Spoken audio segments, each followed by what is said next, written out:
lost? Do you feel anxious and nervous because you don't know how to ask for directions in English? In this video lesson, I will teach you common phrases, advanced English vocabulary to help you better ask for directions in English. Now, if this is the first time you're here on my YouTube channel, welcome. My name's Adriana from EnglishTeacherAdriana.com. I help English learners improve their English, boost their confidence to finally speak English confidently. Make sure to subscribe to my YouTube channel, turn on notifications so that you know you get that bell when I post my next video lesson here to help you improve your confidence speaking in English. Guys, in this lesson, we'll be going through many new vocabulary, advanced phrases to help you better ask for directions in English. Make sure to use and apply the shadowing technique. So while we go through these advanced words, advanced phrases, shadow, copy, imitate me out loud to help you remember and use them when speaking in English. Go and find yourself a quiet corner where you feel comfortable shadowing, and let's begin with the first phrase you could use to ask for directions in English. Let's begin with the first phrase. That phrase being, could you tell me how to get to and where you want to go? Guys, this is a great polite, formal way for asking for directions in English. For example, could you tell me how to get to the bakery? Could you tell me how to get to the pharmacy? Notice your pronunciation, could ya? Could ya? Of course, you could say, could you tell me? This isn't natural. Could you tell me? Could you tell me how to get to the pharmacy? Again, pronunciation. Could you tell me how to? Could you tell me how to? Now, a less formal phrase you could use is a phrase, how do I find? How do I find? For example, how do I find the pharmacy? How do I find the library? So this is great to be using with friends, family, people that you know really well. Again, pronunciation, how do I find? How do I find? But if you're driving or walking around and you find yourself lost, and you need to ask somebody for directions, a great phrase you could be using in this setting is the phrase, pardon me, I'm lost. How do I get to? And state where you're going. For example, pardon me, I'm lost. How do I get to the library? So this is a really great, really formal phrase to be using. You could use pardon me, or you could use excuse me at the beginning. It's up to you which one you prefer. Excuse me is a little bit more common, but pardon me is a lot more politer. Careful pronunciation. Pardon me, I'm lost. How do I get to and where you're going? Now, if you find yourself in a situation that maybe you have more options, more routes to take to get to your final destination, and you'd like to ask somebody for their opinion. Now, a great phrase to be using in this setting is the phrase, which is the best way to and where you're going? For example, which is the best way to get to the pharmacy? Which is the best way to get to the library, to the bakery? Keep in mind that this is a great phrase to use when you are presented with more options, so more routes to take, and you're asking somebody's opinion. Careful pronunciation, which is the best way to? Which is the best way to? But if you don't have options and you need specific directions, then a great phrase, a great polite phrase to be using in this setting is the phrase, could you direct me to and where you're going? For example, could you direct me to the pharmacy? Could you direct me to the library? Notice again here, guys, connected speech, could ya? Could ya? Could you direct me to and where you want the directions to? Now, that was a really formal way of asking for directions, but a less formal way of asking for directions is using the phrase, how do I get to and where you're going? This is a really common phrase used with friends, family, people that you know really well. For example, how do I get to the post office? How do I get to the bakery? How do I get to the pharmacy? Careful here, connected speech. How do I get to? How do I? How do I? How do I get to? But maybe you want the fastest route to your final destination, then a great phrase to be using in this setting is, what's the best route to and where you're going? For example, what's the best route to the bakery? What's the best route to the shops? What's the best route to the post office? Careful here, what's the best?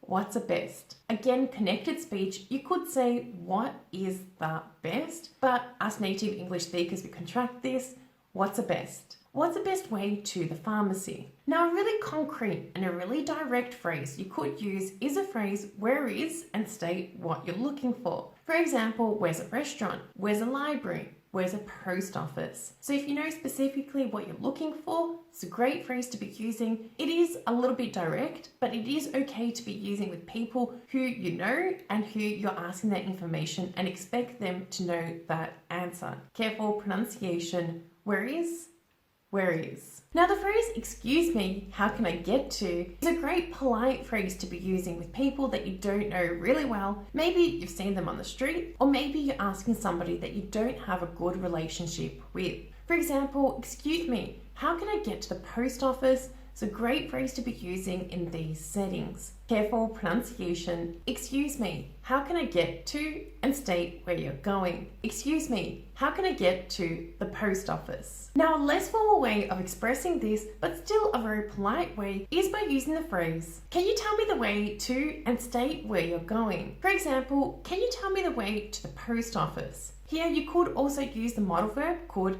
Could you tell me the way to the post office? So could would be a little bit more formal, can would be a little bit less formal, though these two sentences are still very polite, great to be using when asking for directions. Careful pronunciation. Could you please tell me the way to and where you're going? Or can you please tell me the way to and where you're headed? Now, a less formal way of expressing this is with the phrase, do you know where something is? For example, do you know where the post office is? Do you know where the pharmacy is? Do you know where the city centre is? So great phrase. Again, you can be using this on the street, asking for directions, but it's really up to you how polite you'd like to be when speaking with that person. Careful pronunciation. Here we're using connected speech again. Do you? Do you know?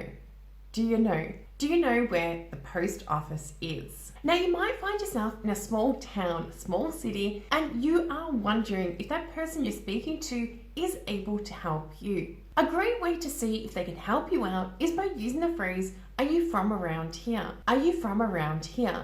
Now here you're not specifically asking them for directions, but you're setting the tone, setting the conversation up to ask them for directions by first of all seeing if they are able to help you. Careful pronunciation. Are you from around here? Are you from around here? After getting that information, whether that person is from that area or they're not from that area, you may use the phrase, are we on the right road for? So for example, you've stumbled across someone on the street and you've asked them, are you from around here? They've said yes, and you just want to make sure. You want to make sure that you're on the right road for the pharmacy. Then you could ask them, are we on the right road for the local pharmacy? It's a great way to see that you are taking the right directions, but also asking for directions from someone else. Careful pronunciation. Are we on the right road for, and where you're going? Are we on the right road for? But maybe you're completely lost and you need directions, but you'd like a map. A great phrase to be using in this setting to ask for a map is, do you have a map? Do you have a map? Now you may have some difficulty reading that map and you may want to ask somebody for help so that you can find the location that you're going to. For example, if I'm having some problem reading the map and need to ask somebody to show me on the map where the post office is, then I could use the phrase, can you show me on the map where the post office is? Careful pronunciation. Can you show me on the map?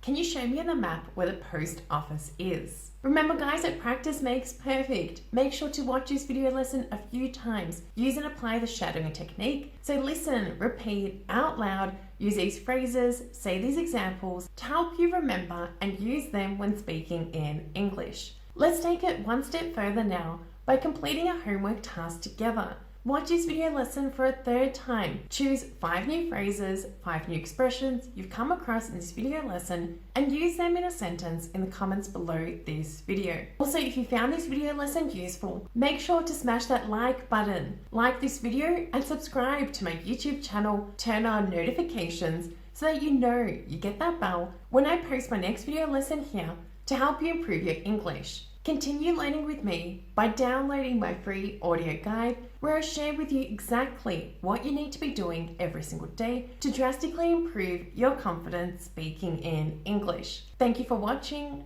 thank you for being here, and I look forward to seeing you in my next lesson. Bye for now.